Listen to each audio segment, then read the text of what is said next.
4. You know, I've kind of resigned myself to the fact that this series probably won't end until I've redesigned every single character. Euphoric Brothers, please stop making new characters. Hey guys, I'm Drago, and yep, it's finally here. Garten of Banban Redesigns Part 4. You all wanted it, you were all screaming for it, and as I said at the start, I'm probably going to be keeping this going, purely because you guys enjoy it so much. So yeah, if you want to make sure that I do keep it going, you know, leave a like so I know that you guys do enjoy this series, and comment down below which characters you would like to see me do. Obviously, you can check back and see what characters I've already done, but yeah, whichever characters have sort of the most suggestions and comments are the ones that I'll draw next. So if you've got a favourite character that you want to see me redesign, just leave it down in the comments below. With that being said, I hope you guys enjoyed the video and let's get on with it. Also, before we actually go, I just need to bring this up. On part 1, everyone got mad at me that I made Jumbo Josh into a gorilla, all saying that Jumbo Josh isn't just a gorilla. Well, my plan just happens to involve recapturing the green gorilla. Green gorilla. Green gorilla. Yeah, I think I'm allowed to sit here and feel really smug right now. I decided to start this video off with the counterpart to Nabnab. We designed Nabnab a couple of videos ago, and I thought it's only fair that we design his friend, girlfriend, I don't know what she is. But Nabnaleena is who we're doing first. Now, in the sort of lore that I've made up for these redesigns, Nabnab was an accident, he wasn't meant to exist, he was a failed version of Banban, so they had to make the cartoon version of him to sort of explain his existence. However, Nabnaleena was deliberately made. She was created to be a counterpart to Nabnab within the series. Like in a later series of the cartoon show, she might, you know, be introduced to give Nabnab a friend or a love interest or whatever. So she was deliberately made, and therefore I decided to lean a lot more into the spider sort of genetics with her. If she was deliberately made, then they probably deliberately put spider genes in there to make her look like Nabnab. Her cartoon form, I just wanted it to look like Nabnab, not fully, but you know, make it clear they're sort of the same species, I guess. But I did also want to make her unique, so I made her a little bit more slender, and I also made her fluffy because some spiders have a lot of hair and stuff. And I gave her 4 arms to lean more into the spider insect side of stuff. Other than that, she's pretty much the same as Nabnab. She's got 4 eyes rather than the 3 as well. And of course she has her bow. And other than that, there's not much more I changed. I kept the colours the same from the original within the game.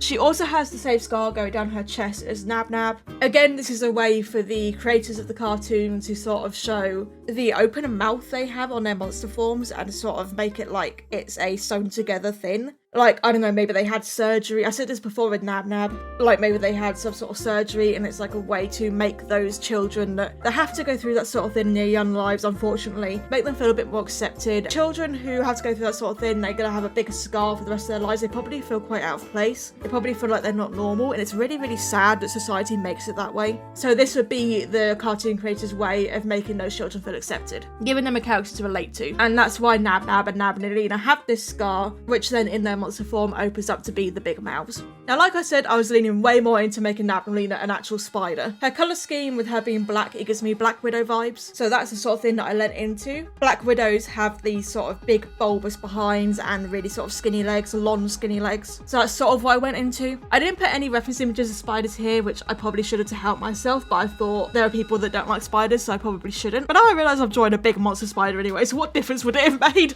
I just made life difficult for myself for no reason. Just like Nabnaleena has the big split open mouth that goes all the way down her torso. And I tried to give her some kind of horn, but it didn't quite work out, so I went against that. Another thing I almost did was give her like multiple eyes, like all over, but it just wasn't really working out. Honestly, she was one of the harder ones to make for me. I don't really know why. I thought, hey, it's a spider, it'll be easy to do, just make a big monster spider. But it was hard to sort of do that while not just making her a spider, if that makes sense. Like, yeah, you could tell she's based off a spider, but I didn't want her to just be a spider. So there was a lot of fiddling, a lot of going back and forth, a lot of editing. I'm not 100% with how this design turned out, but it's something.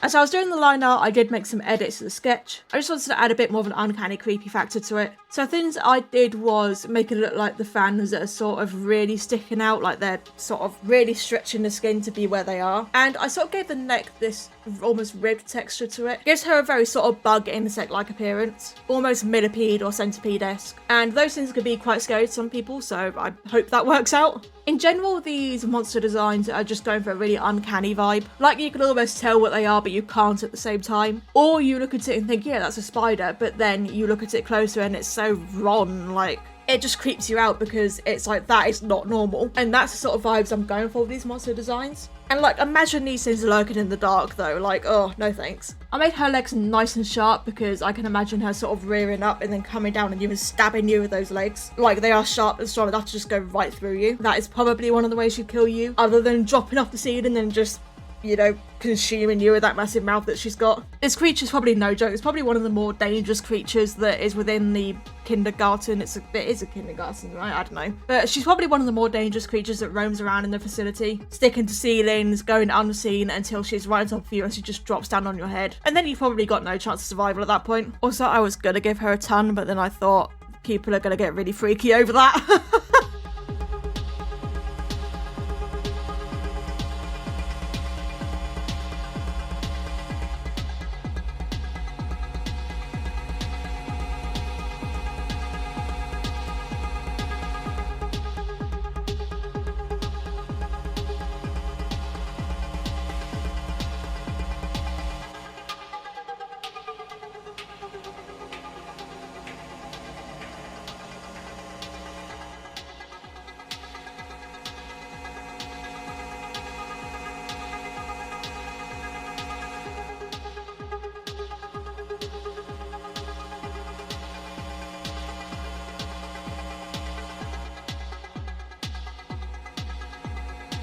As I said before, she gave me Black Widow vibes, so I decided to give her sort of a pattern like a Black Widow. So obviously her main colour is black, and I gave her some dark red patterns. Black Widow is probably the type of spider they use for her DNA, which means Nabnab better be careful because Black Widows, they're called Black Widows for a reason, you know? They don't keep their mates around for very long.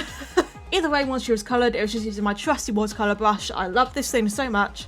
I should make merch of the watercolour brush at this point, like the holy watercolour brush. It is what I always use. But I used that on a sort of blotty texture in order to make some fluffy fur for her, and just in general painting some textures for her. A lot of the time I don't really know what to say here. I have spent many videos sort of just explaining the same methods that I use every single time, and I feel like at this point it's getting boring if I just repeat myself over and over for every video. So I'm sort of dialing back the more technical speech unless I'm doing something that's sort of more different than what I usually do, or more complicated, or something I think you guys might be interested in knowing how I did it. But yeah, I just feel like I'm going to be repeating myself too much if I keep going on about the technical side of things and my methods. If you would like to know how I do things, maybe let me know. I might do a tutorial series if you guys want that, we'll see. But there's also other videos you can go back on to look at my methods. Part 1 of Garten and Banban Redesigns will have my methods and techniques for what I do in the commentary for both the cartoon and the monster form if you want to know what I do, how I make these. So you can go back and watch that if you want. Other than that, I'm going to try and not repeat myself too much. Yeah, if you want me to sort of do a series where I talk about my methods and techniques, then just let me know. I could possibly do that.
Next up on our list is the good old snail herself, Seline. The idea I had for Seline was for her to be a student, and I sort of thought of giving her a sort of shy personality. because snails sort of have their shells and they will go into their shell if disturbed, and it sort of gave me this shy vibe for her. So not only did I want to convey that in her body language by having her hugging her books close to her chest, but I also decided to sort of play around with her shell a little bit and sort of make that shell come up to over the top of her head and almost act like a little hoodie. And this would sort of act as a way to cover up her eyes constantly, because I feel that she's maybe self-conscious about her eyes, and I can imagine it being an episode later on in the cartoon series where maybe eventually she gets rid of this bit of her shell that goes over her head and you actually get to see her eyes, and they are just, you know, the eye stalks of a snail that come up and protrude out. And she was really self-conscious about them, wanted to hide them away constantly. And the other characters are really kind to her and tell her it's fine, tell her she looks great, and she, you know, gets over her shyness with it. You know, that sort of moral of the story teaching kids kind of thing with an episode of a cartoon series. So that's the sort of vibe I was going for with Seline. And I quite like how this design turned out. I think it's quite unique. And I think I definitely prefer the more bipedal snail for the cartoon form than I do actual snail shape. I just think the bipedal sort of anthropomorphic animals work better for the cartoon forms than having them just be the animal, you know.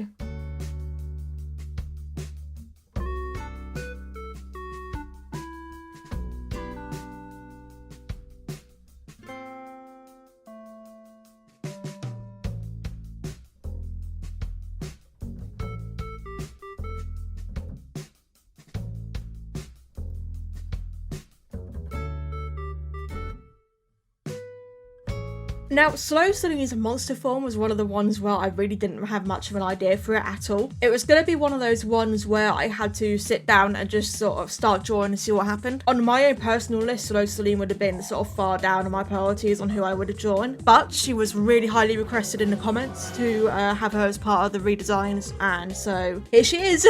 At first, I was going to go with the really wide smile, but I just could not get it to work out. So instead, I started to work on other areas, like how her shell would be, where her eyes would be, and just in general making up the body shape so I could work on details later on. I decided on giving her 2 sets of eyes, and these eyes probably sort of flow around like tentacles. I then thought that these eyes probably don't do much in terms of sight for her.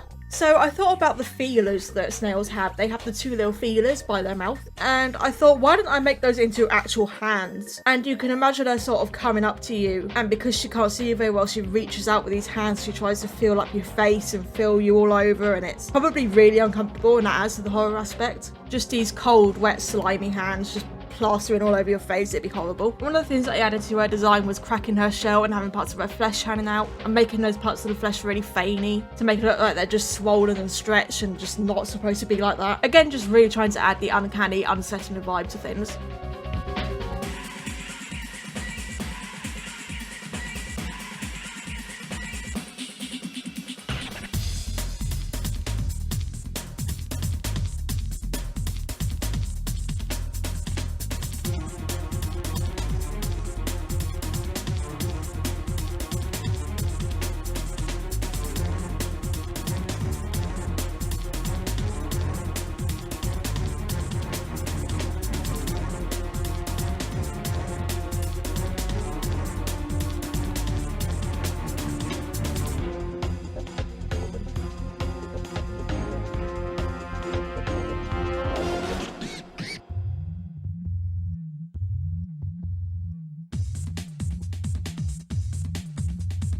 With colouring, I made her way more sort of grungy looking. The tones I went for way darker, way sort of more towards grey than they are more vibrant and saturated.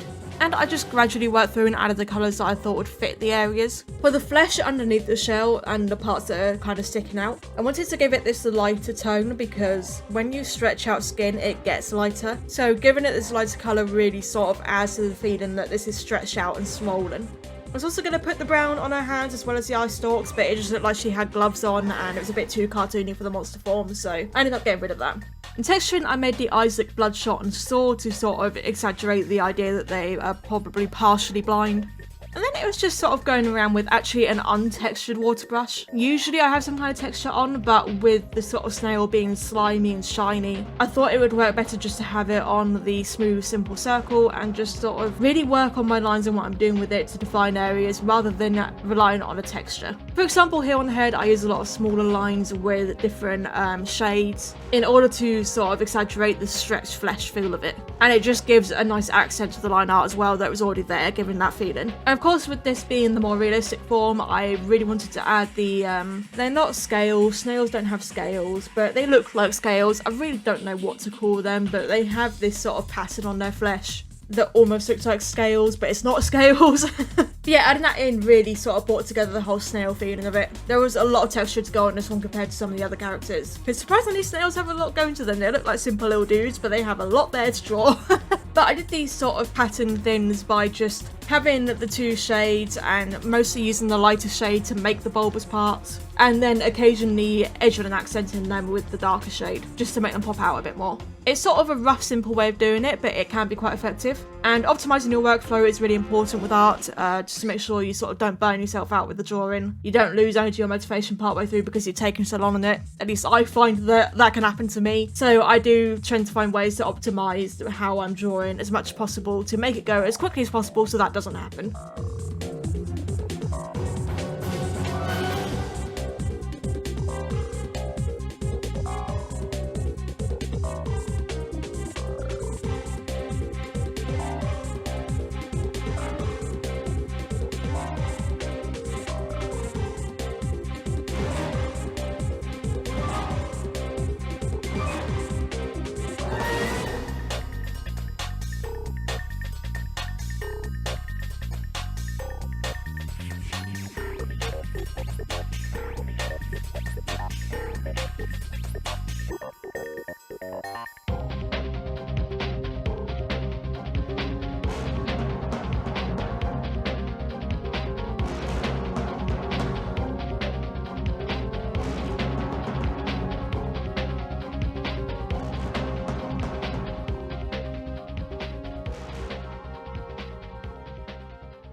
Last but not least, we have probably the most highly requested character for this part 4 in the series, and I always forget their name. What is their name?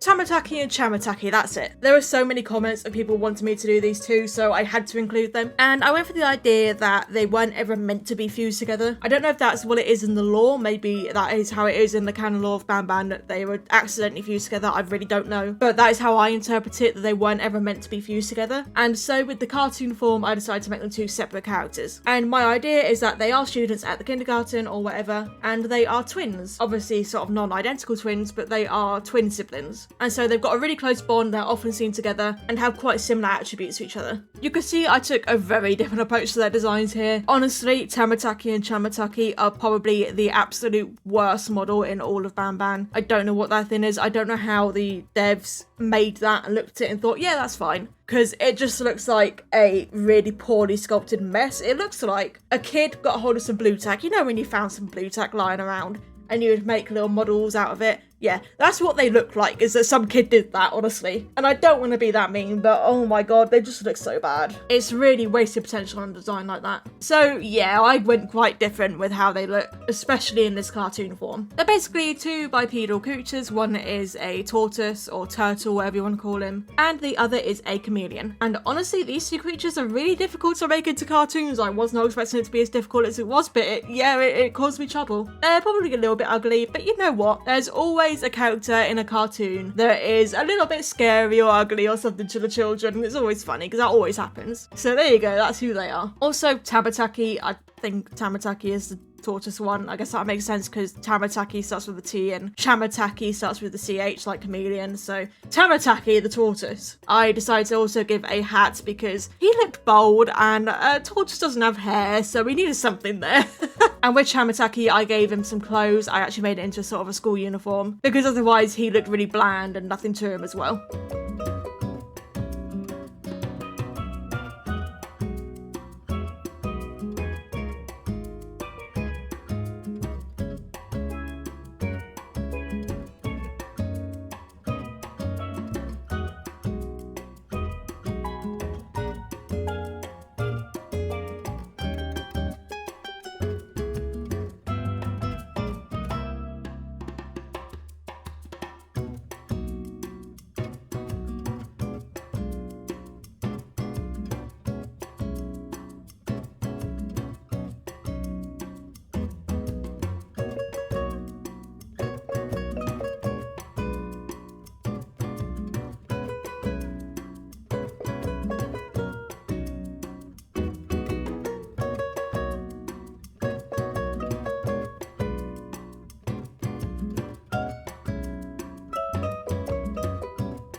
Now, actually, I did sort of hype up how different I made the design here. It's not that different fundamentally. It is still the same sort of fundamental thing of this two-headed creature merged together under one shell and the legs and all that. You know, it's all sort of merged together.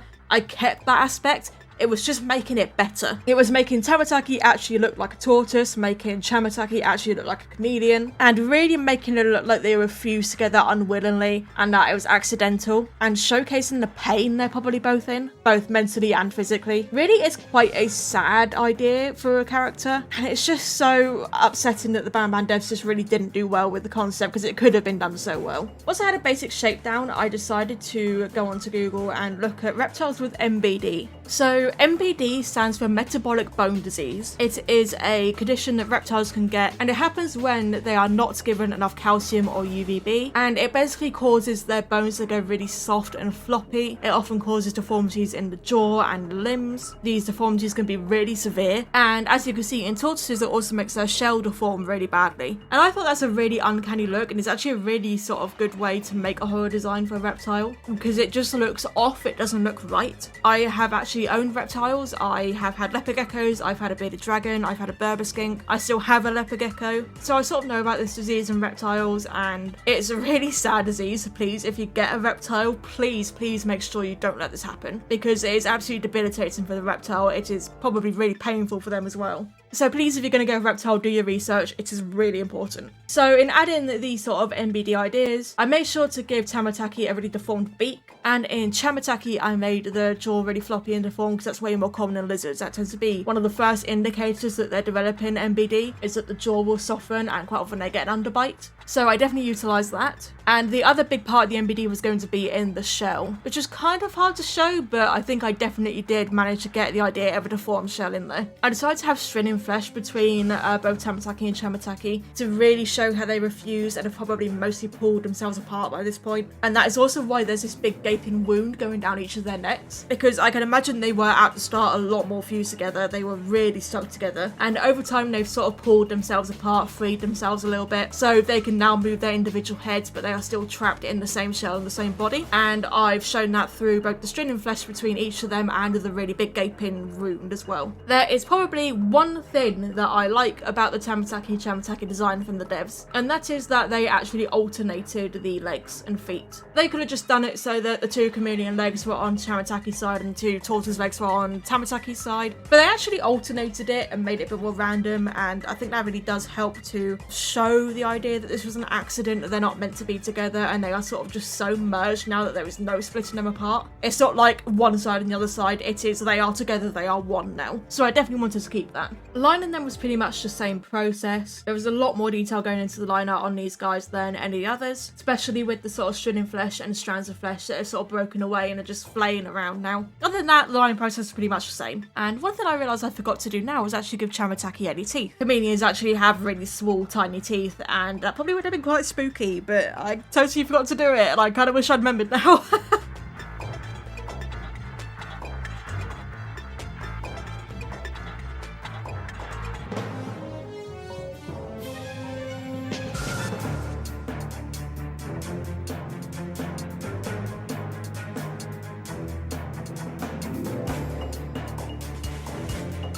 With the lining done, colouring was a bit more complicated with how I had two sort of sides and tones to work with here. So instead of doing the one base colour layer and then just working on that, I decided to put a sort of darker undertone under it all and then use a clipper mask on top of that to make the actual base colours for Tamataki and Chamataki, and do those two colours on the same layer so that I could blend them together nicely. I can make sure all the shading is consistent, all of that. With Tamataki, I kept the sort of really pale slate blue, and with Chamataki, his colour was a lot more green.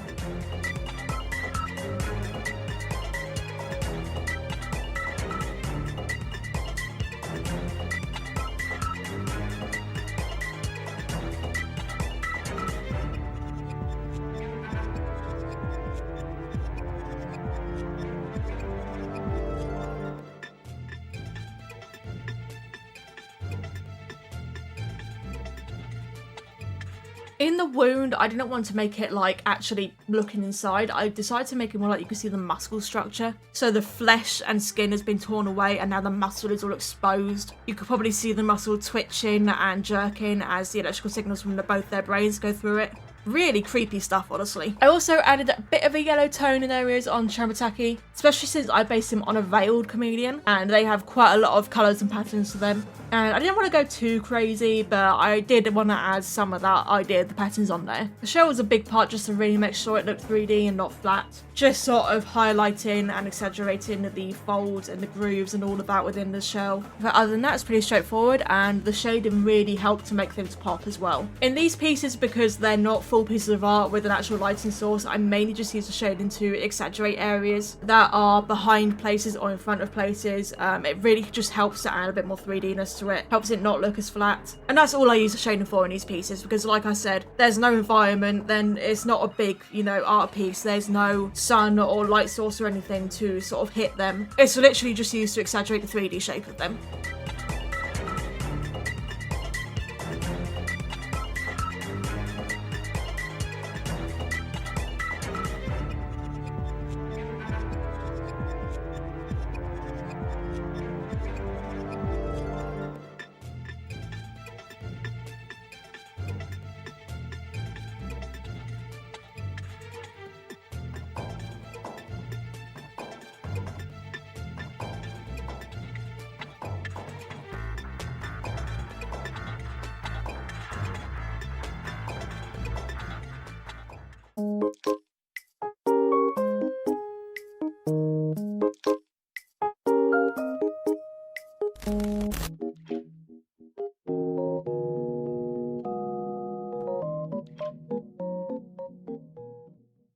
And there we have it, that is 3 more redesigns of Garten and Banban characters. This episode we did Nabnaleena, Seline, and Tamataki and Chamataki. If you enjoyed, do let me know by liking the video, that way I know you guys want part 5, and comment down below which characters you would like to see me redesign next. Also let me know which of the redesigns from this video is your favourite. Anyways guys, thank you so much for watching. If you enjoyed, leave a like and maybe subscribe, I would really appreciate it.